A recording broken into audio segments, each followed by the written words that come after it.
인사부터 하도록 하겠습니다. 안녕하세요. 자, 오늘은 정서행동 도식 처음 시작하는 시간인데요. 선생님들이 도식이라고 하는 것을 이미 인강 선생님들은 자료에 정서 및 행동장애라고 하는 강의 시간에 자료가 있고요. 굳이 그 자료를 또 인출하지, 즉 출력하지 않는 선생님들은 저희 교재 앞에 8쪽부터 이 도식화가 그대로 있어요. 그래서 이 도식화를 보시고 선생님들이 강의를 들어주시면 되고요. 이제 저희는 한번 강의가 끝나고 복습하는 의도로 진행이 되기 때문에 처음 공부할 때부터 뭐 이렇게 글씨를 쓰면서 하진 않고요. 내 머릿속에 있는 지식이 알고 있는지 아닌지 이해 차원에서 점검하시면서 강의를 들어주시면 되겠습니다. 자, 정서행동 아이들은 굉장히 다양합니다. 그래서 우리가 법적인 정의에서도 5가지 정도를 설명을 하고 있는데요. 이 법적인 정의는 사실 09년도 이후로 한 번도 문제가 출제가 되지 않았지만 주로 이제 살펴보면 아무런 문제가 없는데 학습에 어려움이 있는 것도 있고, 그리고 일반적인 전형적인 상황에서도 부적절한 이런 행동들을 나타내는 아이들도 있고, 불안, 우울도 있고요. 신체적인 공포라고 하는 것도 느끼는 아이들도 있고 등등 이러한 아이들이 포함되어 있는 게 법적인 정의인데요.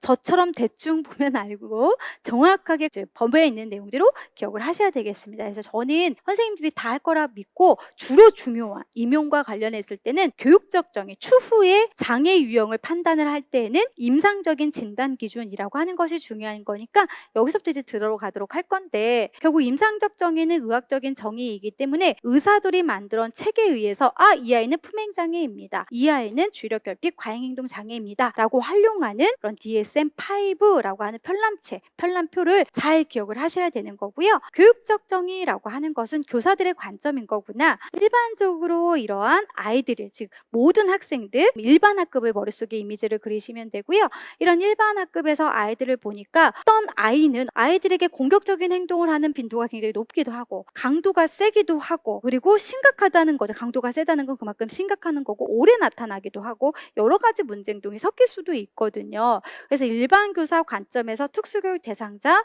혹은 장애 학생이라고 봤을 때 구분되는 주로 이제 기준 요소라고 생각하시면 될 것 같습니다. 교사의 포용력에 따라서 빈도, 심각성 혹은 강도, 지속성 혹은 지속시간, 그리고 복합성이라고 하는 것이 있는데 이건 책마다 다르다고 했거든요. 우리는 보편적으로 4가지로 설명하고 있지만 어떤 책은 복합성이라고 하는 걸 뺀 3가지로 3가지 요소를 설명한 책도 있다라고 했습니다. 그럼 이러한 아이들을 어떻게 할 거냐? 미리미리 교사가 할 수 있다면 예방이라든지 효과적인 중재 방법이라고 하는 것을 세워서 아이의 빈도나 심각성 등등을 줄이도록 노력하는 게 결국은 교육적 정의라고 보시면 되겠습니다. 그런데 이런 똑같은 내용이 책이 이제 달라지면서 시험 문제에서는 정서 및 행동장애 분류라고 더 많이 출제가 됐었대. 어떤 이제 또 강론을 보면 정서 및 행동장애라고 하는 이 교육적 분류를 경험적 분류 라고 하기도 하고요. 행동 차원적 분류, 그리고 기출문제, 과거에 나왔던 기출문제를 보면 행동 차원적 분류라고 하는 걸로도